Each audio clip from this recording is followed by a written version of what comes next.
শহীদ জনাব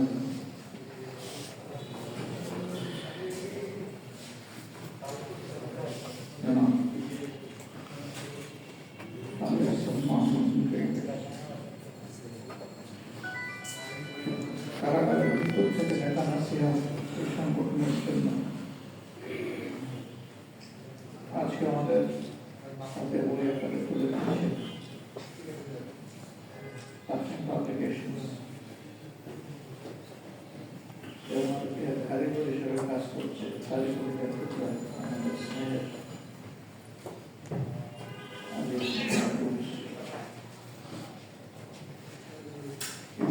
অনুষ্ঠানের মূলত অনুষ্ঠানের সম্মানিত সভাপতি,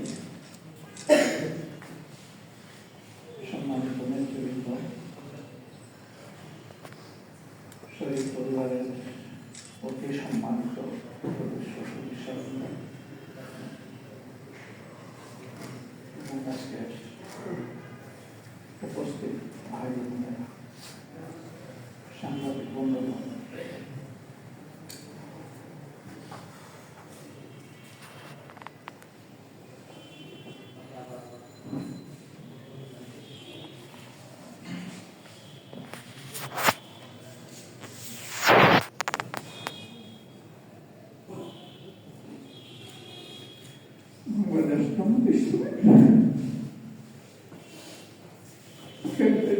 মানুষেরা কাজ করছে আল্লাহ তাআলার পছন্দ। এক সময় এই সমস্ত স্টেজে সামনে সামনে আজকে তাদের সবাইকে আল্লাহ তাআলা থাকছে।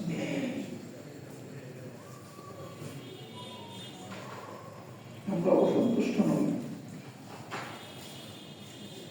আমরা আল্লাহ পাকের সন্তুষ্টির উপরে সন্তুষ্ট। শুধু রব্বুল ইজ্জতের দরবারে মিনতি, তিনিও যেন তার এই গোলামদের পুরোপুরি সন্তুষ্ট হয়েছে। সৌভাগ্যের দিক থেকে আমি সবচেয়ে বঞ্চিত। আমার আগে যারা কাজ করছে তারা সকলে তাদের ঘনিষ্ঠ সাহায্য পেয়েছে। শহীদ জামান 2009 সালের 23 ডিসেম্বর আমাকে ডেকে হুকুম করলেন যে তিনি সিলেট থেকে ঢাকায় চলে আসেন। বলেছিলেন যে 10 সপ্তাহ মাসের প্রথম 15 দিন কেন্দ্রে কাজ করব, আর শেষ 15 দিন হোক, 14 দিন হোক, 16 দিন হোক, তুমি সিলেটে থাকবে। এবং 11 সালের 1 জানুয়ারি থেকে তোমার গাড়ি বুঝকা নিয়ে পুরোপুরি ঢাকায় চলে আসতে চেষ্টা করেছি সামিয়া নেওয়ার কারণে। তবে আমার ওরকম 15 দিনের জন্য যাওয়া ছিল। পরিস্থিতি দুটো খারাপের দিকে ঘোরা, আর আমি বঞ্চিত থেকে গেলাম। সিলেটে আপনজনদের কাছে দেওয়া বড় আপনজন যারা আমাদের খুব নিপুণ হাতে সংগঠন শিখিয়েছিলেন, দিনের সাথে উদ্বুদ্ধ করেছে। এই সময় পুলিশের সাহায্য থেকে খুব তাড়াতাড়ি বঞ্চিত হয়ে গেল। আমার মধ্যে বঞ্চিত কেন্দ্রের আর কোনো কর্মী ছিল, সবাই তাদের থেকে দলিল পেয়েছে।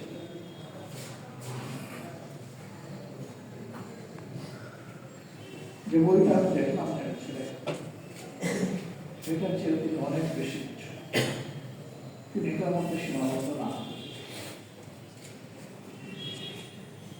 যখন সরকার পরিচালনার অংশীদার হলেন, প্রথম দিন আমাদেরকে জানিয়ে দেওয়া হলো যে আমাদের সফরের যে অংশ সরকারি কাজের সাথে সম্পৃক্ত, এইটার ব্যয়ভার, যানবাহন, যাতায়াত, খাদ্য, পাঠানো সবকিছু বহন করবে সরকার।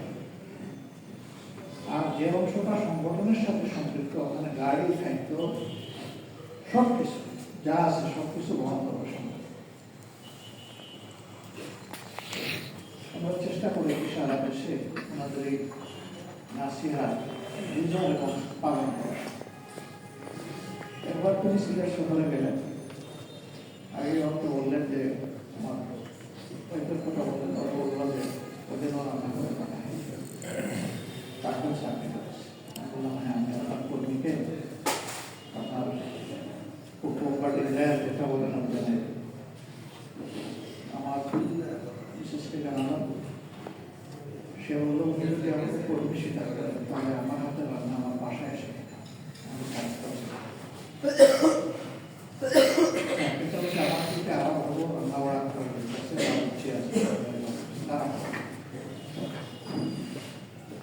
এখন সেক্রেটারি জেনারেলকে আমার সালাম দিবা, বলবা যে উনি যেটা চয়েস করবেন সেটাই খাইবেন। উনি যদি বলে যে স্যানিট হাউসে বসে খাবেন তাহলে বাবুর্চি হবে স্যানিট হাউসে বাবুর্চি। আর উনি যদি বলেন যে তার কর্মীর হাতে রান্না আমাদের এই বাসায় এসে এবার ছেড়ে ছেড়ে দেখে। আমি বললাম যে বাসা কি বললেই তো আমার বাসা হুবহু বাসাটা পড়া আছে, আবেগ গ্রহণ ছিল। আমি আবেগের কথা না বলে পড়াটাই বলে দিলাম। উনি বললাম কবল, আমি তোমাদের পাশে। এটা বললেন না যে আমার এই টাইট সময়ের ভিতরে পারবো কি সময় সমন্বয় করা, অন্যান্য কাজ কিছু তাদের সাথে রাজি হয়ে সেই দিন থেকে আমি সবক নিচ্ছি এবং এখন চেষ্টা করি বাকিদের দিকে পরবর্তী কোন জায়গায় যেতে হলে আমি জিজ্ঞেস করি এটা কার বাসা, কোথায় রান্না হয়। কর্মসূচিতে যেখানে যাই খুব টাইট না হবে, কারণ যে আমার শ্বাসবদ্ধ অবস্থায় না রাখে আমি বলে দিলাম বাসায়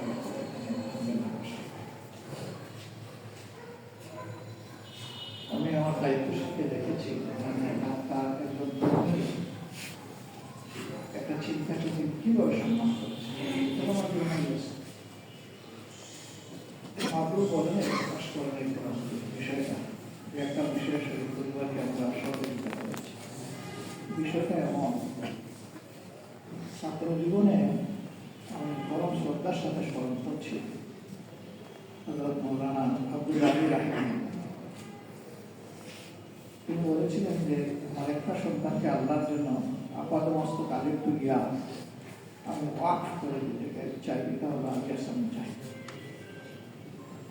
এবং তিনি তার পিতার এই কথা স্মরণ করেই তার জীবনের সমস্ত কার্যক্রম পরিচালনা করেছেন। কঠিন সময় তার নাম ছিল মারুফ ভাই, আমরা ওনাকে আলী হাসান মোহাম্মদ মুজাহিদ হিসেবে চাই। তিনি আসলে মারুফের উপরেই ছিল, মন তার থেকে আমাদের দেখা মতো তিনি অনেক ঘটেছেন। কারাই নামটা দিয়েছিল আমি জানি না, নামের যথার্থ বাস্তব। আবার পিতা যে নামটা রেখেছিলেন সেটারও যথার্থ বাস্তব। আমি তার গায়ে কোনোদিন তখনকার আমার হিসাব মতো 600 টাকার মধ্যে কাপড় দেখি। তিনি যেভাবে জরুর পরিবারের মতো অনেকেই পরামর্শ দিতেন, নিজে কিন্তু সেটাই হলো। তার ইন্তেকালের পরে শহীদ পরিবার আমাকে তার কিছু জামা কাপড় পরার দিল স্মৃতিশীল। আমি তাদের কাছে কৃতজ্ঞ, যত্নে রেখে দিয়েছি। সেই পরে তো উল্টে দেখলাম যে আমার আইডিয়ার কোনো বেশকম শেষ পর্যন্ত হয়, ওইটাই আলহামদুলিল্লাহ। তিনি চলে যাওয়ার আগে শেষ ম্যাচ পরিবারকে ওসিয়ত করেছেন। সাংগঠনিক জীবনে আমার কাছে অনেক খরচপাতি হয়েছে, চেষ্টা করেছি সতর্ক থাকা, তারপরেও মানুষ আমার পরিবর্তন করতে পারে। কিন্তু আমরা কাফারা শিখি, তোমরা আমার পক্ষ থেকে সম্ভবত 3 লক্ষ বা 2 লক্ষ আয়ের দিয়েছিল।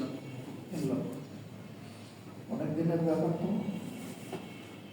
বললেন যে এই টাকাটা সংগঠনের হাতে পৌঁছে। যখন সম্মানিত পরিবারের সদস্যের পক্ষ থেকে জানানো হলো, আমরা খুবই বিব্রত হয়ে গেলাম।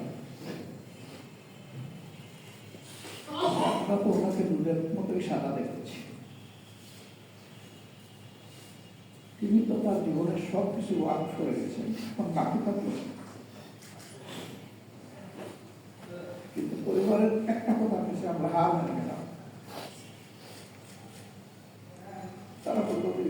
জীবনের নাসিহা ওসিয়ত এটা নিয়ে আমাদেরকে ভার মুক্ত করে।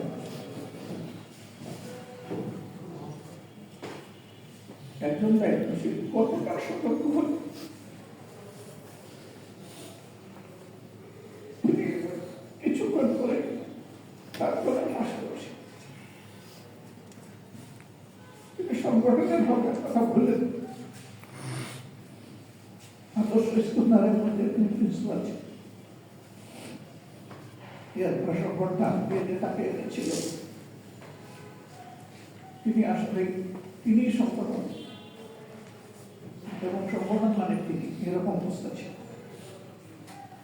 আজকে অনেকে বড়টাই মাস শুনলে একটু যেন কি কি মনে করে, বিশাল স্যাক্রিফাইস। এই সমস্ত লোক বন্ধ ছিলেন না, বোবা ছিলেন না, হাত পা ভাঙা ছিল না, পঙ্গু ছিলেন না, মস্তিষ্ক বিকৃত ছিলেন না, তারা ইম্বেসাইল ছিলেন না। আল্লাহ তাদেরকে উচ্চ মেধা দিয়ে, নৈতিকতা দিয়ে, শারীরিক সামর্থ্য দিয়ে পয়দা করেছে। 10 জনের মতো তারা এই সমাজে পেশা বেছে নিতে পারতেন, যে কোনো উন্নত পেশা। তারা পেশা বেছে নিয়েছেন জান্নাতের পেশা। এইরকম লোকদেরকে যারা অন্যভাবে দেখে তাদের যে কথা বলে এরা আসলে ছোট, এটা হীনমন্যতা। তারা ছিলেন হযরত আবু বকর সিদ্দিক রাদিয়াল্লাহু তাআলা আনহু ছোট কমিশনার। খেলাফতের বোঝা গাড়ি ওঠার পরে কাপড়ের বোঝা নিয়ে তিনি বাজারে যাচ্ছিলেন। ওমর ইবনে খাত্তাব রাদিয়াল্লাহু তাআলা আনহু তার হাত ধরে থামাই দিলেন, কোথায় যান আপনি? তিনি বললেন যে আমি আমার পরিবারের জন্য হালাল সন্তানে যাচ্ছি।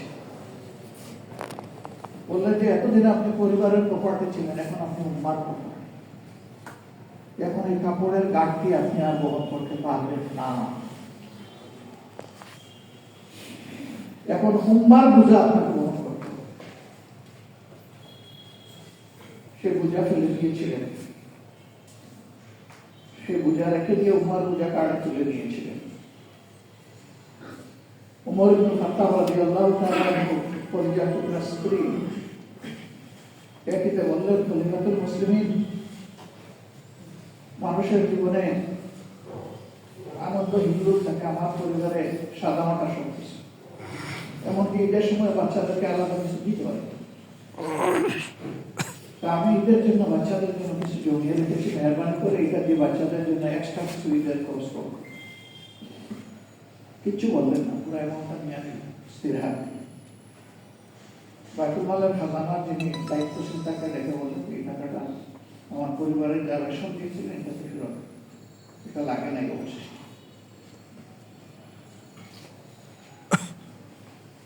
এখন ঈদের দিন পর্যন্ত কিছু আনন্দ। স্ত্রী জিজ্ঞেস করছেন, আপনার হাতে একটু অর্থ তুলে দিয়েছিলাম বাচ্চাদের জন্য এক্সট্রা কিছু করার, কোনো লক্ষণ করছি না। তিনি বললেন যে মাওলার জন্য পাঠিয়ে দিচ্ছি, তোমরা যা প্রত্যাশা করেছো তার চাইতেও ভালো কিছু তোমাদের জন্য অপেক্ষা আছে।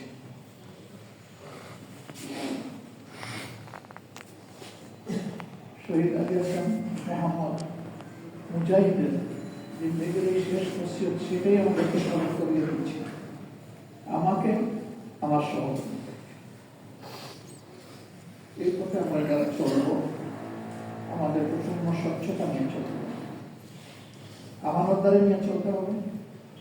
শুধু সংগঠনের নয়, যে কোনো মাহলুকের কোনো আমানতের হিসাব আমার কাছ থেকে নেওয়া হবে, শুধু মানুষ নয়। এই কথা মনে করেই আমাদের চলতে হবে। এই বইয়ের পাঠকরা তখনই উপকৃত হবেন যখন নিজের জীবনের সাথে মিলে যাবে। সাহিত্য এ রচনা আমার সাথে কতটুকু মিলে, গর্বের দূর করতে হবে আর মিলের উপরে আমল করতে হবে।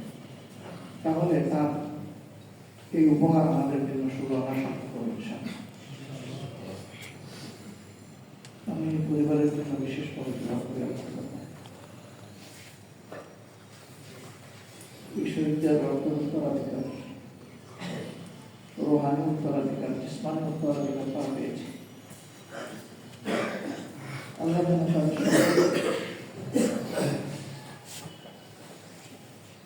শহীদ আলী হাসান মোহাম্মদ মুজাহিদকে আল্লাহ যে যোগ্যতা দিয়েছিলেন সেই একই আমার জন্য তার উপদান এবং মোল্লার ব্যাপারে আনন্দিত যদি এর চেয়ে বেশি যদি আল্লাহ তাদেরকে দান করেন। আমি গভীর দুঃখ প্রকাশ করছি। শহীদ পরিবারগুলো আমাদের কাছে আমানত এবং আমাদের সম্পদ। মুখে বলি কিন্তু বলতে তাদের আদায় করতে পারি না, কিভাবে খোঁজখবর নেওয়া তাকে পারি না। মাঝে মাঝে নিজেকে ছোট মনে হয়, অপরাধী মনে হয়। একটাই আশা যে দুর্বল ভাই মনে করে আমাকে আপনারা ক্ষমা করে দেবেন। আমি এমন একটি মানুষ, ছাত্র জীবনে সারা দেশের দায়িত্ব পালনের একদিনের আমার অনুভূতি। 10 সালের 1 জানুয়ারিতে কেন্দ্রে আসার আগে সেই অভিজ্ঞতা আমার কর্মজীবনেও। আবার আমাদের মাথার কাজ নিয়ে বিভিন্ন সাহায্য পাওয়াটা আমার বিদ্যুতের চমকের মতো সামান্যতা আছে। মায়ের যে সন্তানটা দুর্বল থাকে তার জন্য মায়ের সবচেয়ে বেশি দরদ ভালো কাজ করতে পারে, কিন্তু খাওয়ার সময় মা আগে তার পাতেই ভালো জিনিসটা উঠে। কেন? মা বুঝেন যে আমার এই সন্তানটা দুর্বল, আমি না দেখে আমার এটা দেখবেন। যেহেতু সমস্ত দায়িত্বশীলদের মধ্যে দুর্বলতম দায়িত্ব,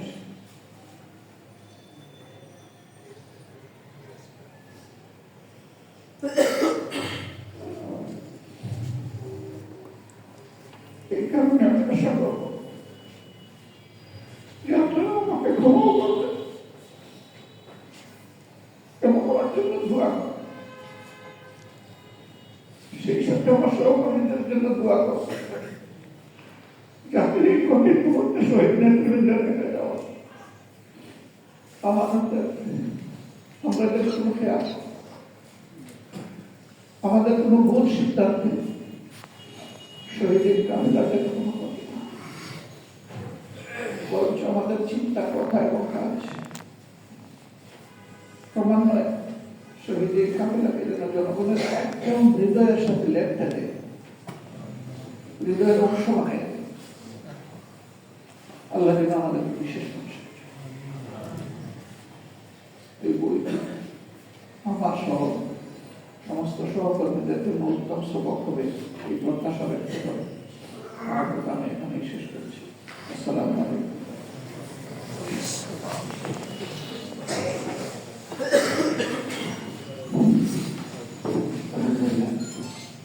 ধন্যবাদ জানাচ্ছি।